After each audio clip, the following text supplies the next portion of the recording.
écoutez Le Siffleur, un podcast issu des archives d'Europe 1.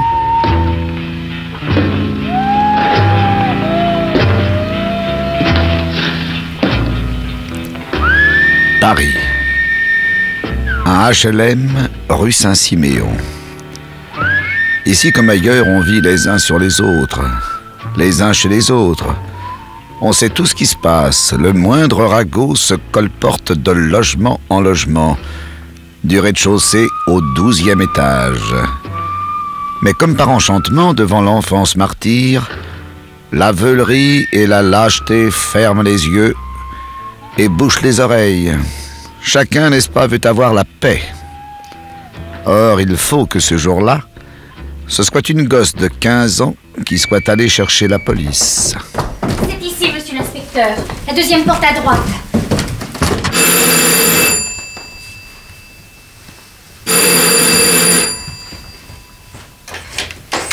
Qu'est-ce que c'est? Police. Vous allez me laisser passer, non? Qu'est-ce que vous voulez? Mais qu'est-ce qui se passe? Allez. Et toi, donne-moi ce ceinturon. Bah, tu vas me le donner, non? Non, mais dites donc, chef, ce gosse est évanoui. En faites pas attention, c'est de la comédie. Ouais, au point d'avoir la figure en sang. Il est tombé. C'est mon fils, j'ai le droit de le corriger, non? Oui, mais pas comme ça, espèce de brute. Allez, en route, je t'embarque. Oh non, mais des fois... Tu veux qu'on passe les bracelets? Et moi, tiens, je te passe ça. Oh, le salaud! Oh, les mains! Edmond! Mais enfin, Edmond, t'es fou! C'est lourd.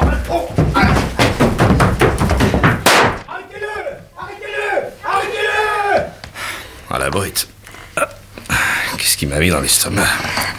Un petit coup de rouge, monsieur l'inspecteur? Coup et blessure à un enfant, voie de fait sur un inspecteur de police et délit de fuite. Ça va lui coûter cher. Très cher. Ça, je comprends pas. Lui qui est toujours si gentil, si doux. Ah, mais vous raconterez ça au juge d'instruction. Bon, ben, qu'est-ce que vous attendez pour faire respirer du vinaigre à ce gosse? Oh, ben oui, c'est vrai. Oh, je sais plus où j'ai la tête, moi. Là. Là, mon chéri, elle est... C'est maman qui est là.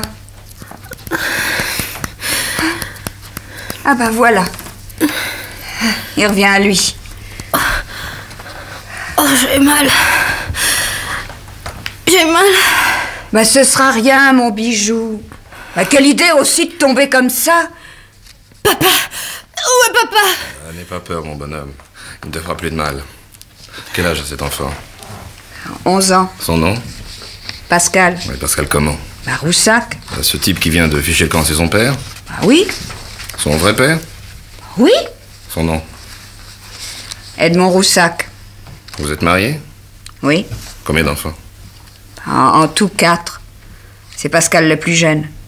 Un petit tardillon. Ouais, si je comprends bien, vous ne l'auriez pas appelé Désiré. Ah ben ça non. Alors, Rousseau? Ah, le salaud, il m'a filé entre les pattes. On l'a vu tourner le coin de la rue. On le retrouvera. Bon, j'en ai profité pour téléphoner à l'hôpital, une ambulance vient de prendre le gosse. Très bien. Vous, mademoiselle, comment vous appelez-vous? Janine Chaumont. On m'appelle Ninette. J'habite avec mes parents le logement d'à côté. J'étais toute seule, j'ai entendu Pascal supplier son père. Ça a été plus fort que moi, j'ai couru au commissariat. Quel âge avez-vous? 15 ans.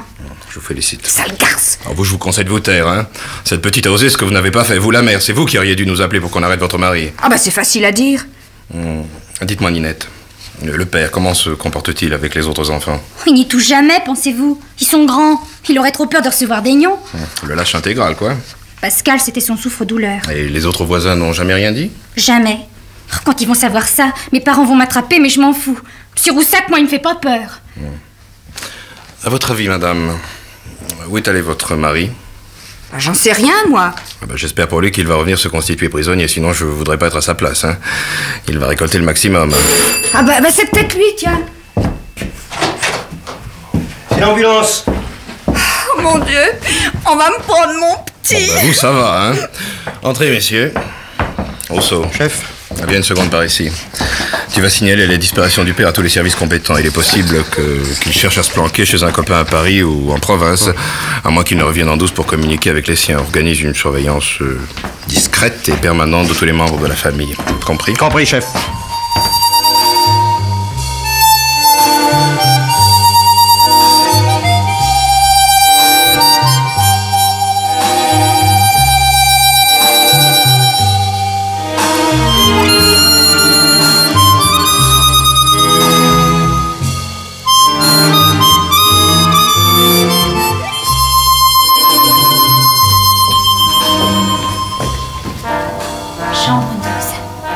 C'est là.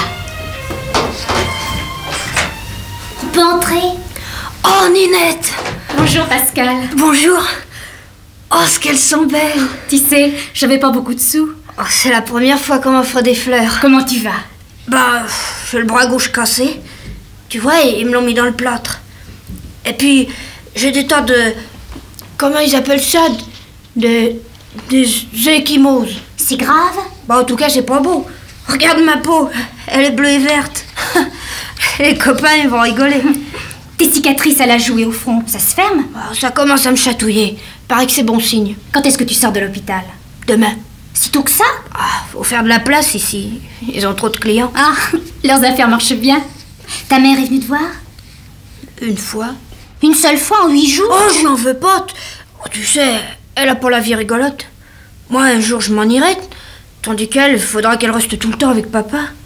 C'est pas marrant. On a de ses nouvelles? Non. Enfin, ta mère dit que non. Il a dû aller se planquer quelque part. Parce que tu sais, les pères indignes maintenant, bon, les font en tôle, ça traîne pas. Oh, j'en demande pas tant. Quelquefois, je me dis, si tu peux pas me blairer, c'est peut-être de ma faute. De ta faute? Bah oui, puisque ma sœur et mes 2 frangins, eux, ils s'entendent bien avec lui. Je dois pas savoir le prendre. Continue pas à dire des bêtises ou je m'en vais. Oh non, Ninette, non. Oh non, tu restes jusqu'à la fin de la visite, dis. Bien sûr, tu penses. Oh, t'es une chic copine. Dire que si je suis dans ce beau lit, avec ces draps tout propres, avec des infirmières à mon service, c'est à toi que je dois ça. Oh, la vie est belle. Dommage que ça finisse demain.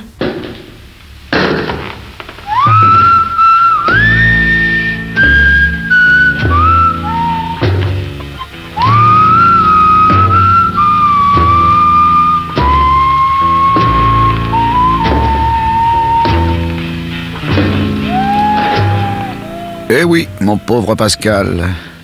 Malade à l'hôpital, tu étais plus heureux qu'un petit prince dans son palais. Malheureusement, tout a une fin. Et te voici avec ta mère dans l'autobus, tout pâlichon, et ton bras dans le plâtre. Heureusement qu'à la maison, il y a ton lit. Enfin, celui que tu partages avec ton frère Claude. Ah, ben voilà. Le docteur a dit qu'il faut que tu restes couché jusqu'à demain matin. Bah dis donc, t'as pas trop bonne mine? Je suis fatiguée. Eh ben dors. Maman. Quoi? Et papa? Eh ben quoi, papa? Où il est? Si on te le demande, tu diras que t'en sais rien. Il va revenir? Dors plutôt, au lieu de poser des questions qui n'ont pas de sens. Oh bon?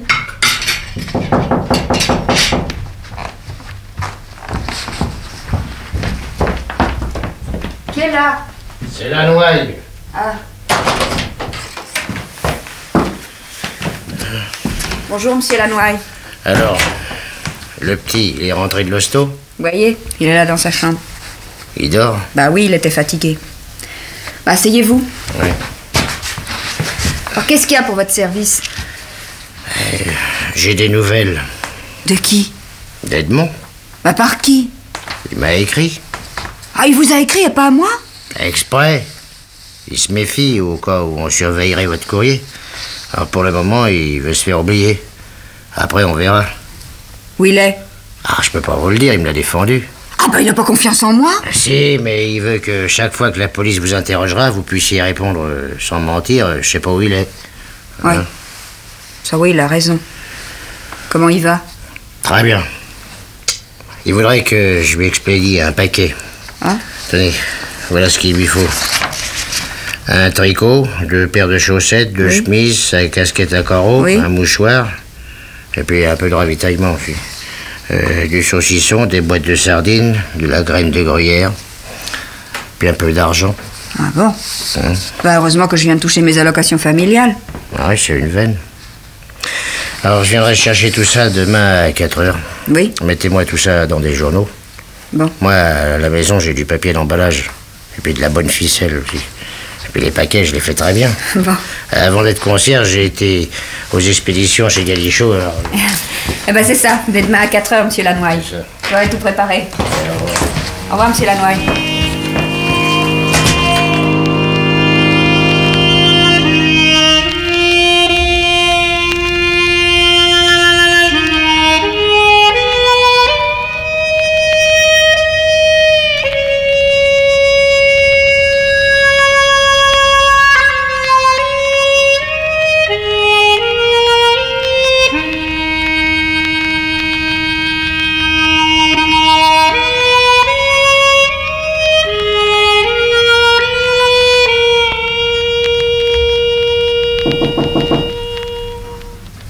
c'est? C'est moi, Pascal. Bonjour, Ninette. Bonjour. T'as bien dormi? Bah, j'avais toujours peur que Claude, quand il se retourne, il me fasse mal au bras. Heureusement, il est resté tranquille. Dis donc, sais-tu ce que j'ai pensé? Non. C'est dimanche, la fête des pères. Et alors? Alors, je voudrais écrire une belle lettre à papa. Tu veux lui écrire pour la fête des pères? Mais t'es dingue? Oh, je crois pas. C'est les pères qui sont gentils avec leurs enfants qui ont droit à une lettre, pas ceux qui cassent des bras. Bon, je me dis que si je lui écris gentiment, ça lui fera quelque chose. Quand il reviendra, il me battra peut-être plus. Ah oui, bon, tu peux toujours essayer. Tu comprends? Ma sœur et mes 2 frères, ils lui écriront pas. Eux, ils s'en foutent pas mal de papa. Ce qui fait que pour la fête des pères, il recevra une seule lettre, la mienne. Et il se dira, sacré Pascal, lui, il m'a pas oublié. T'as peut-être raison. Qu'est-ce que tu vas lui écrire? Je sais pas. Mais toi, qui es première en rédaction, tu veux pas m'aider? Si, bien sûr. J'ai apporté du papier à une enveloppe. Mais t'as pas l'adresse? Non. Mais monsieur Lannoy, tu sais, le concierge de la rue Tatin, qui est un ami de papa, lui, il a reçu de ses nouvelles. Ah, Lannoy, je le connais. C'est le concierge à Claudine. Tu vas lui demander l'adresse? Oh, tu rigoles, il me la donnerait pas. Alors il va venir à 4 heures chercher le ravitaillement et les vêtements. Il ramènera tout ça chez lui, il fera un paquet pour papa et il écrira l'étiquette. À ce moment-là, il faudrait trouver un moyen pour le faire sortir de sa loge. Le temps que je copie l'adresse. Mais comment le faire sortir de sa loge? Bah, tu vas réfléchir, et puis moi aussi. En t'attendant, on peut toujours écrire la lettre. Oui. Tiens, installe-toi là. Qu'est-ce que je vais lui dire? Mon cher papa, j'ai de la chance, je peux t'écrire parce que c'est seulement mon bras gauche qui est cassé. Oui, comme ça le mettra au courant. Allez. J'ai de la chance. Voilà. C'est la fête des pères, alors je viens te la souhaiter bonne et heureuse. Mais non, bonne et heureuse, c'est pour le jour de l'an. Ah bon? Avec un H. Quoi, un H? À souhaiter, il faut un H. Oh, pourquoi elle complique tout? Je pourrais ajouter, puisque c'est aujourd'hui que tous les petits-enfants écrivent à leur papa qu'ils aiment bien. Lui, mais pas ça, il croirait que tu te fous de lui. Mais plutôt, ouais. Aujourd'hui, tous les petits-enfants pensent au papa qui les rende heureux. Heureux. Voilà. Je suis sûre que maintenant, quand tu reviendras, tu seras avec moi comme les autres papas. Comme les autres papas. Oh, s'il croit que j'ai fait la leçon, il va se foutre en rogne. Mais toujours, il réfléchira. Et puis t'ajoutes... En attendant le plaisir de te revoir. Le plaisir? Oh non. Non, simplement, je t'embrasse, Pascal. Je t'embrasse, Pascal. Oh, mais dis donc, en recevant la lettre, il va se demander comment tu as pu avoir l'adresse. Eh ben, ça lui montrera que son fils, c'est le caïd du système D. Oui, ça devrait lui faire plaisir. Oh, dis Pascal, j'ai une idée. Pour avoir l'adresse? Oui. Tu sais le grand Patrick au 2e. Il me cavale tout le temps après pour que je l'embrasse dans les coins. Eh bien, je vais lui dire, je veux bien que tu m'embrasses, à condition que tu fasses cadeau de 3 pétards. Il a des pétards? Oui, pour faire peur à sa tante. L'autre jour, il me les a montrés. Oh, il en a bien une 12aine. 3, il peut me le donner. Bah, qu'est-ce qu'on en fera? On entrera sous la voûte du père Lannoy. On se planquera dans un coin et on le regardera faire son paquet pour ton père. Sitôt qu'il aura écrit l'adresse, moi je monte au premier et je mets le feu à un pétard. Je grimpe au second et j'attends. Le pétard éclate, Lannoy sort de sa loge affolé et il monte au premier. Le temps qu'il s'explique avec les locataires, je fais éclater un autre pétard au second. Il monte encore un étage, mais moi je suis déjà au 3e où je mets le feu au dernier pétard. Terrible! Mais il va finir par te trouver. Penses-tu? Je serai chez Claudine qui habite au 5e pour lui demander un tuyau sur notre leçon d'histoire. Toi, t'auras tout ton temps pour entrer dans la loge et copier l'adresse. Alors, toi, Ninette, toi, t'es quelqu'un, hein? Allez, vu! Exécution!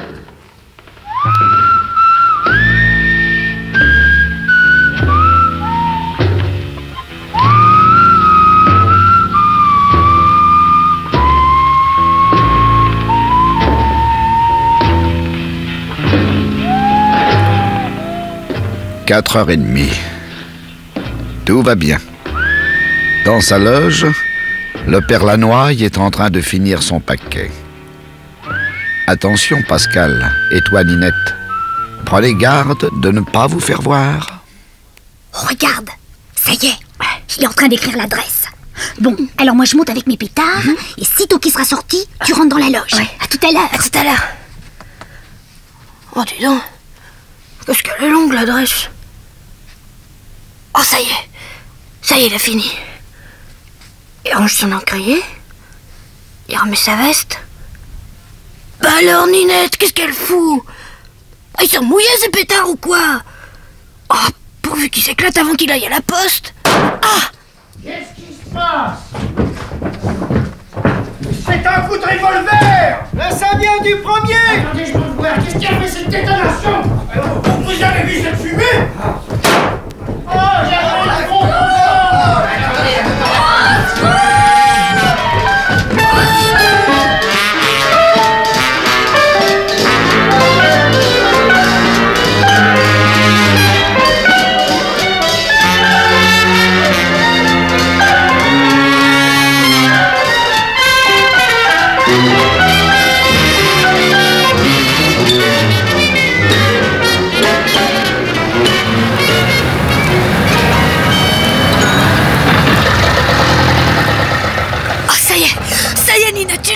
Oh, dis donc, ça a drôlement réussi. Finalement, où qu'il est planqué ton père? Chez son copain de régiment, Babillard, qui habite Mourgeton. Où c'est ça? Dans la Lozère.